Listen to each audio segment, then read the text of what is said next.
todos, bienvenidos a Nueva Jerusalén Podcast, el espacio donde escucharás de la palabra de Dios, anécdotas, testimonios y mucho más. Somos tu familia Nueva Jerusalén. Uso de los vapes. ¿De los cuales? Vapes o vapes o cómo se llama. De los vapes, Sí, son los como para fumar. Electrónicos. Los cigarros electrónicos. Y algo que he estado viendo y estamos viendo constantemente subir aún de los hogares evangélicos. ¿Cuáles son los problemas más grandes que se topan los maestros? ¿Cómo ha sido el tema de la ideología de género? La ideología de género se representa por una bandera. De colores, sí. De colores. ¿Por qué en las escuelas no es prohibido poner banderas, por ejemplo, de colores que sabemos qué es lo que representan? Pero sí es prohibido poner, por ejemplo, banderas que tengan que ver con el cristianismo. ¿Por qué razón no ponen esa seguridad en las escuelas? Personas preparadas. Y cuando digo preparadas me refiero a personas con armas.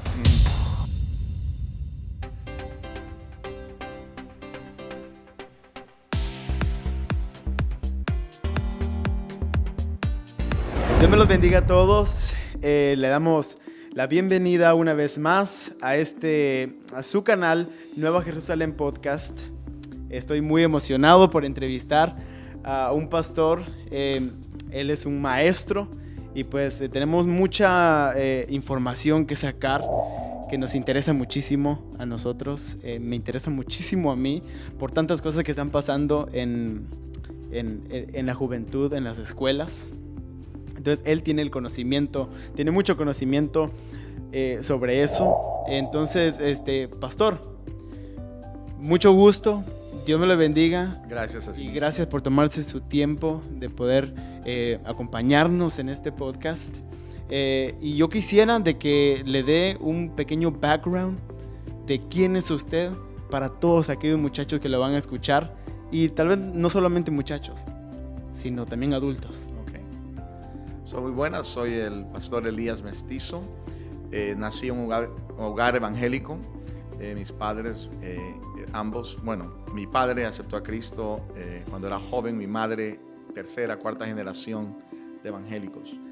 Y la educación es algo que personalmente viene no solamente en mi genética familiar, ya que mi abuelo, mi madre, mi padre, han sido maestros, pero yo también, y es algo que me encanta y a través del ministerio es lo que hago. Pues muchísimo gusto de tenerlo acá, es verdaderamente un placer. Y pues hay muchos temas de los cuales quisiéramos hablar.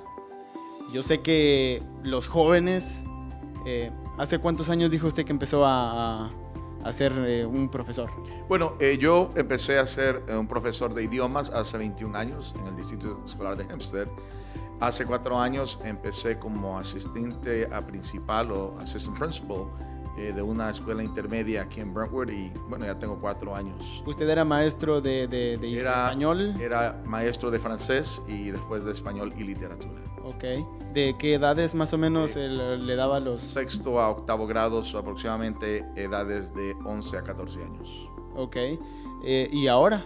Ahora lo mismo, una middle school de sexto a octavo grado, de 11 aproximadamente a 14 años de edad. Yo quiero hablar acerca de qué es lo que se mueve en las escuelas.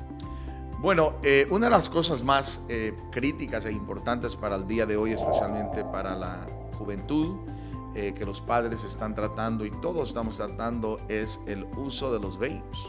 ¿De los cuales? Vapes o vapes o ¿cómo se llama? De los vapes, sí, son como para fumar. Electrónicos. Los cigarros electrónicos. Y algo que he estado viendo y estamos viendo constantemente subir aún de los hogares evangélicos. Los muchachos se están involucrando mucho. Los muchachos... los estudiantes, los hijos de padres cristianos. De hasta diáconos y miembros en general. Y yo personalmente he tenido que tratar muchos de esos puntos. Entonces ese ha sido uno de los problemas que hoy sí. Se está enfrentando mucho la juventud. Efectivamente. ¿Usted cree que eso es porque es la presión social que tienen los muchachos? Puedo decir sí, puede ser la presión social. También muchas veces es porque es la moda, es cool. Si alguien lo hace, todos quieren hacerlo. Por los contactos, los amigos, tienen conexiones a través de los usos sociales de Snapchat e Instagram, porque ahí es donde hacen todos sus movimientos, que efectivamente no se ven en público, pero sí se ven los efectos en público. La escuela en sí, pues obviamente es un lugar para aprendizaje. Efectivamente. Y pues todo lo que uno aprende en la escuela, uno cuando uno está grande, pues afecta en quién es uno como persona, porque para eso son las escuelas, sí, para formarlo a uno como persona.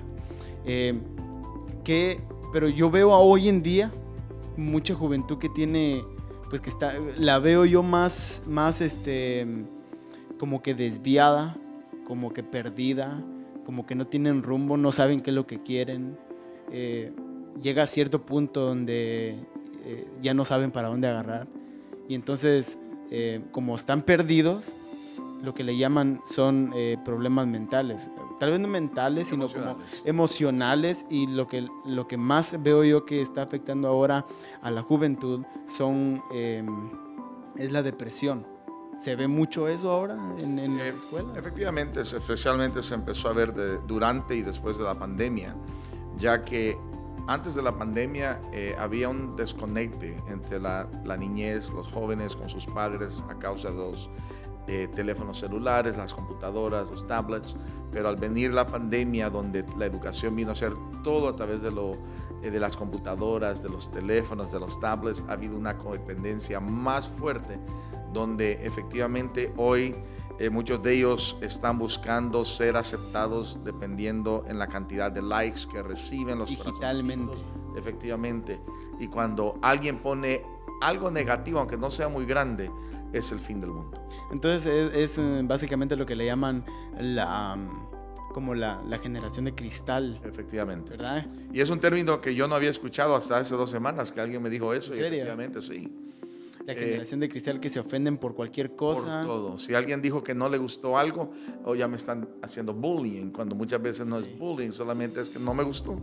Y muchas veces estamos viendo de que eso está afectando su forma de pensar, su forma de actuar, su forma de interaccionar con otras personas, que está afectando no solamente con ellos mismos, sino con sus padres. ¿Cómo le hacen los profesores para poder lidiar con tanto problema? Porque me imagino que son muchísimos muchachos, ¿right? Son muchísimos muchachos, y muchachos que a veces llegan con problemas de sus casas.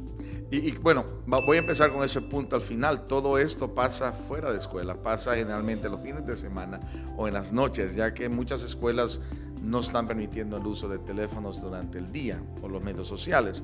Sin embargo, cuando vienen, los maestros están tan involucrados de tratar de enseñar lo que tienen que enseñar, que muchas veces durante la hora de almuerzo sale todo esto a la luz.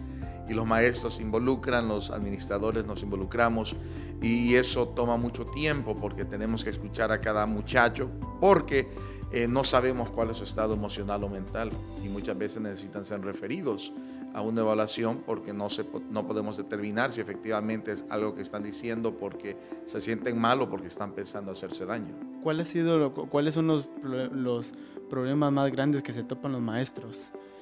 Bueno, los maestros en el salón de clases, me atrevo a decir, después de 4 años de no estar en clase, he perdido ese conecte, ¿no? Directamente, pero sí lo puedo ver siendo administrador, ya que superviso muchos maestros. Ellos dicen esa competencia que tienen con la tecnología, que todo lo que ellos tratan de enseñar, si los muchachos no tienen su teléfono en la mano, como que no quieren hacer lo que necesitan hacer, y eso les impacta a ellos también. Ha sido un problema para los maestros. Sí.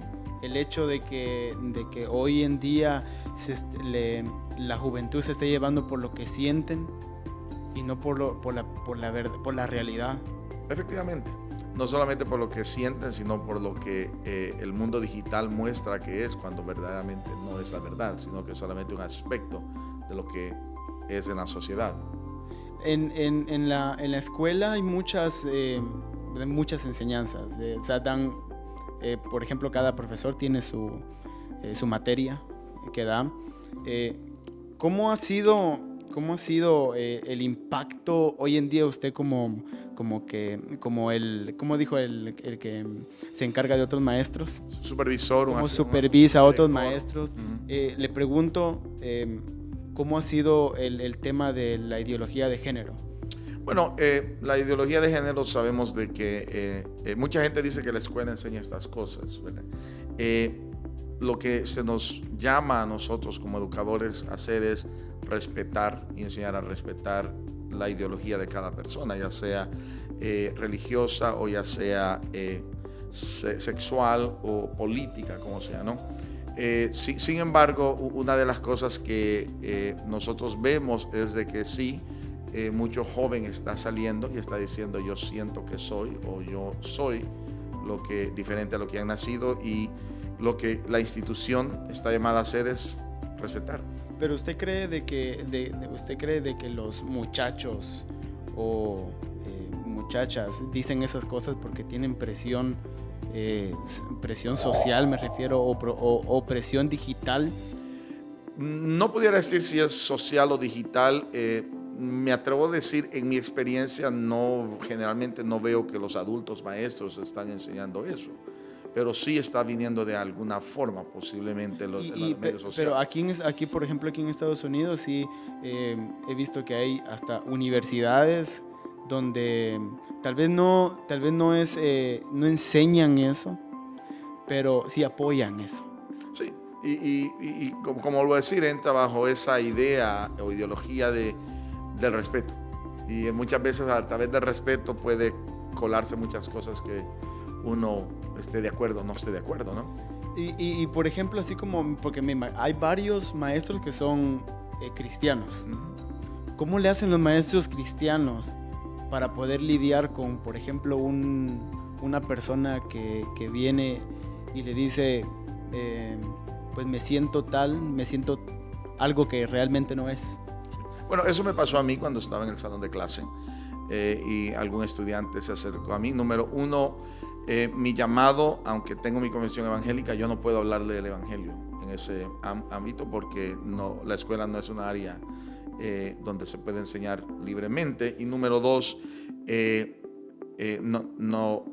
llamado es para la educación general. Entonces es referirlo ya sea a una persona que pueda lidiar con eso directamente. Y tratar de navegarlo, cómo se va a llevar a cabo para que ese niño o niña esté seguro. Yo tuve un estudiante de que era maltratado por sus compañeros porque él decía que este niño decía que él se sentía niña, y mi deber era asegurarme que nadie lo maltratara a él, que él estuviera seguro, a pesar de como yo vea. El respeto, obviamente, como persona. Como persona. Como persona. Sí. De la misma manera, cuando yo también estaba en mi educación, había un muchacho que también, así como se dice, había otros que le hacían bullying. Y pues yo siempre tuve como una enseñanza de lo que es el evangelio. No era evangélico, pero tenía tenía principios así. Lo que me hacía a mí defenderlo a él. Por el hecho de que es persona. Right. Entonces, no por estar de acuerdo con lo que él piensa, Efectivamente, sino porque es persona.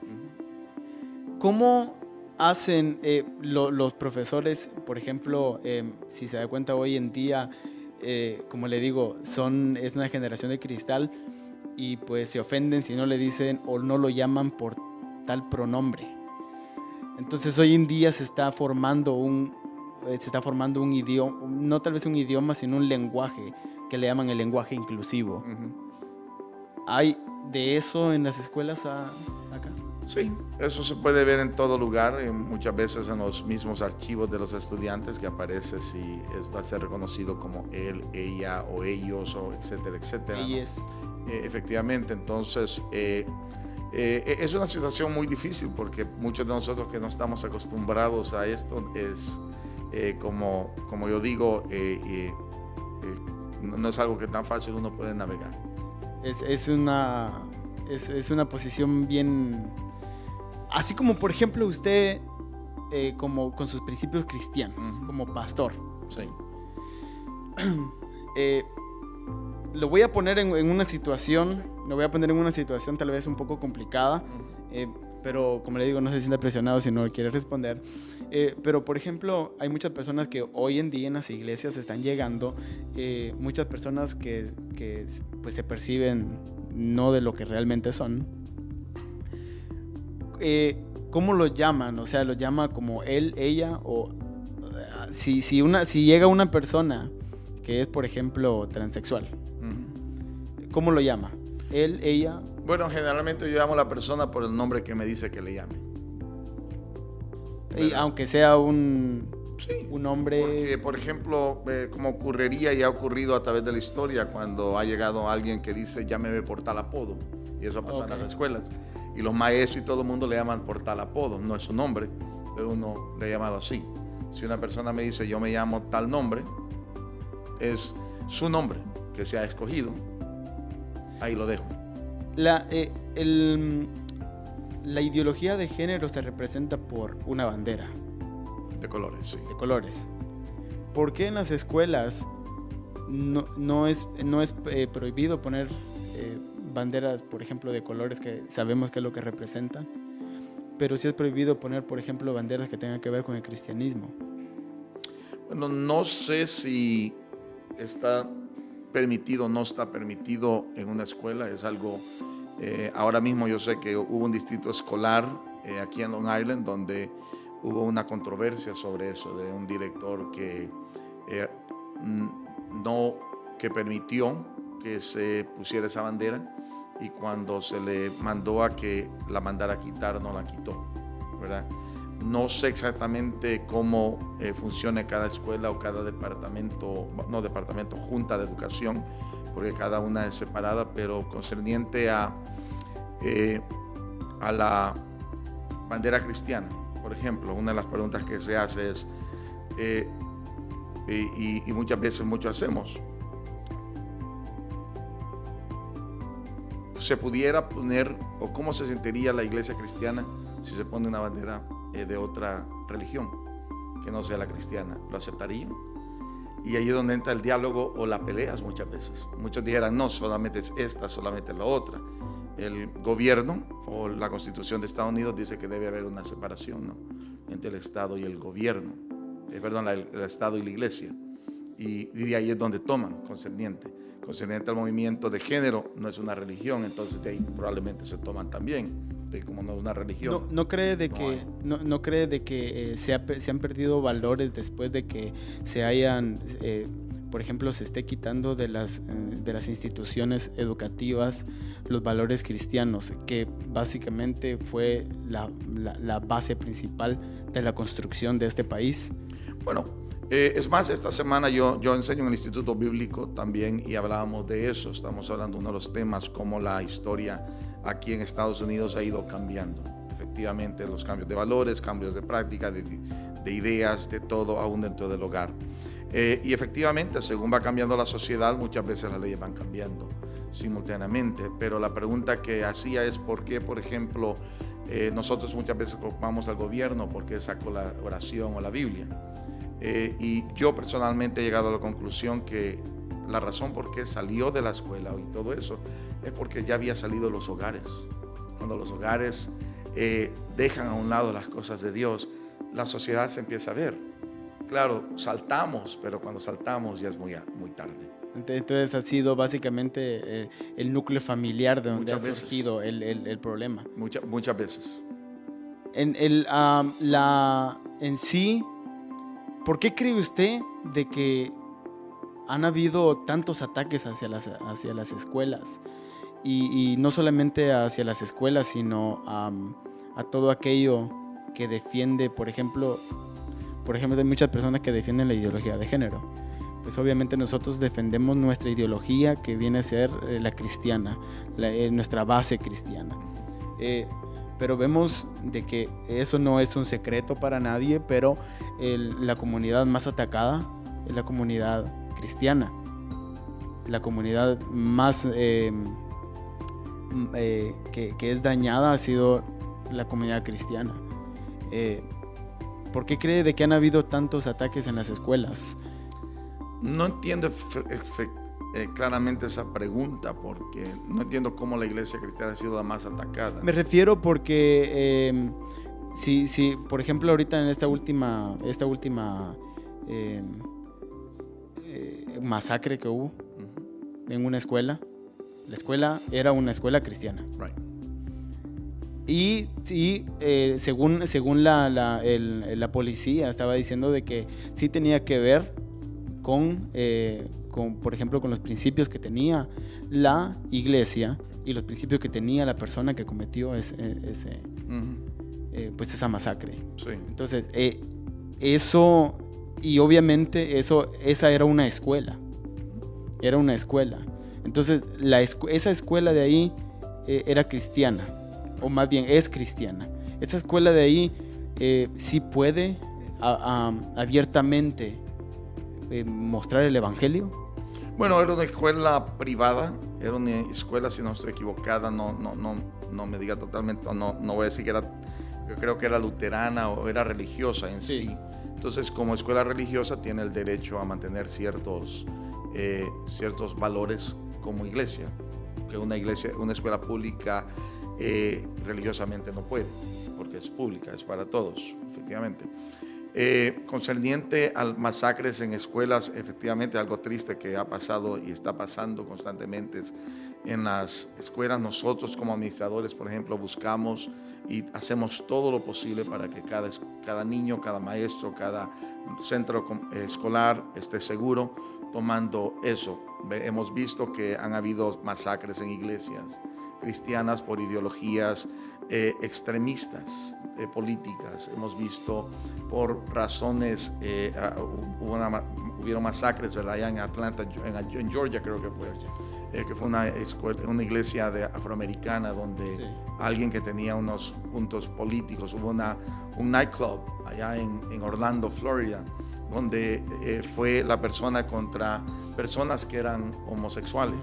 Vemos contra judíos, ha pasado lo mismo, contra evangélicos. Entonces, cuando vemos este problema, es algo a través de diferentes grupos, no solamente a través. Pero así como estas últimas 5 masacres a escuelas, pues han sido por la policía, han sido confirmadas de que han sido por personas de una ideología que está en contra de la ideología cristiana.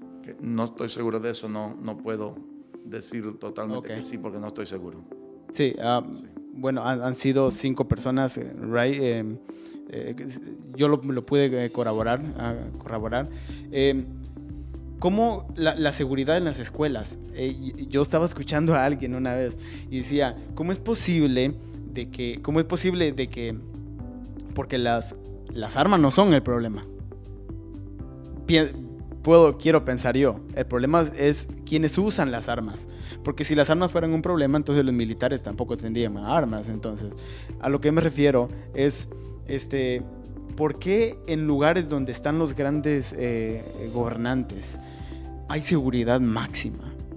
Pero ¿por qué en las escuelas no hay una seguridad donde yo fui a la high school acá? Nunca vi a los security guard. Sí. Nunca los vi a ellos preparados como para una persona que llegara con armas. No habría una defensa que yo dijera, si algo llega a pasar, pues ellos me van a defender, porque pues realmente no pueden hacer nada. Claro. ¿Por qué razón no ponen esa seguridad en las escuelas? Personas preparadas. Y cuando digo preparadas me refiero a personas con armas. Uh-huh. Bueno, eso es uno de los debates grandes que están ocurriendo en este país, ¿verdad? A nivel de gobierno federal y a nivel de gobierno estatal. Sabemos que hay estados donde la lucha a favor de la enmienda número 2, que es la que respalda el uso el derecho de tener armas en sus hogares, ¿verdad? Y otros estados que pelean restringir qué clase de armas. Eso es lo primero. Y eso llega hasta cada comunidad, porque cada comunidad tiene su criterio cómo las escuelas deben ser dirigidas.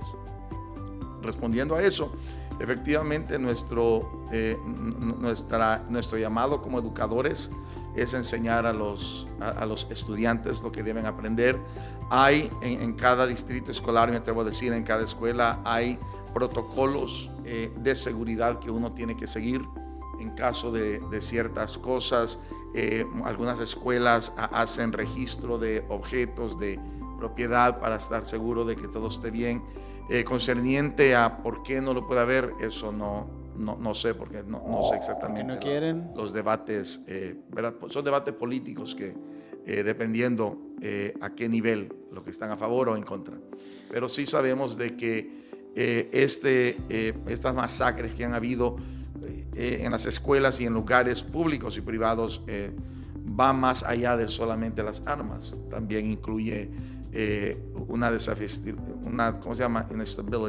Inestabilidad emocional o mental, que también juega un papel grande. Ahora quiero pasar de lo maestro a lo pastor. Sí. Usted es pastor de una iglesia. Sí. ¿En dónde dijo? En Hicksville. Hicksville. New York, sí. En las iglesias es importante que uno les enseñe los valores cristianos a los niños. Sí. Porque para eso, esa es nuestra base. ¿Cómo le hacen, por ejemplo, en su iglesia? ¿Se enseña, por ejemplo, todo básicamente lo contrario a otras ideologías de afuera? Bueno, voy a empezar ahí, ¿verdad? Nuestra fe evangélica, en mi forma de pensar, no es una ideología, es lo que creemos, porque ha sido algo que el tiempo, la Biblia y el tiempo lo ha comprobado que es verdad. Enseñamos lo que la Biblia muestra. La Biblia enseña que Dios creó al hombre, varón y hembra. Es más, leía algo que alguien puso hace unas cuantas semanas, que si el día de mañana, dentro de 100, 200, 300 años, abren la tumba de alguien que falleció y hacen análisis, lo único que van a poder determinar fue si nació varón o hembra. En eso, la genética y lo que Dios creó es. Nosotros como iglesia lo enseñamos así. También enseñamos, y yo he dado conferencias a ministros, no solamente aquí en Long Island, en diferentes lugares, que cómo nosotros confrontar y enfrentar esta realidad que nuestra sociedad vive. ¿Qué pasaría el día de mañana viene alguien así a nuestra iglesia? ¿Qué haríamos? Y nuestro llamado número uno es predicar el evangelio. Es mi forma de pensar, mi forma de verlo. Uno de los estudios que leí que me encantó mucho presentó es aprender de Jesús, como él habló con la mujer samaritana, que Jesús le enseñó el evangelio, le enseñó lo que ella necesitaba, le llevó que necesitaba el agua de vida y después le confrontó con su pecado. Y es lo mismo que nosotros tenemos que hacer, ya sea el que está peleando esa batalla de género o está peleando esa batalla de identidad o ser infiel o ser fornicario, como le llamamos, ¿verdad? Llevarlos al conocimiento de Cristo y enseñar lo que la palabra enseña y dejar que el Espíritu Santo haga el trabajo. Pero como iglesia, nosotros, como hizo Jesús, habló con la mujer samaritana sin acepción de ella, sino enseñándole que ella necesitaba a Cristo también. Y por ejemplo,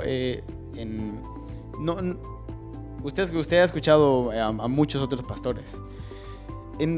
¿Usted cree de que en las iglesias también hayan problemas también de género?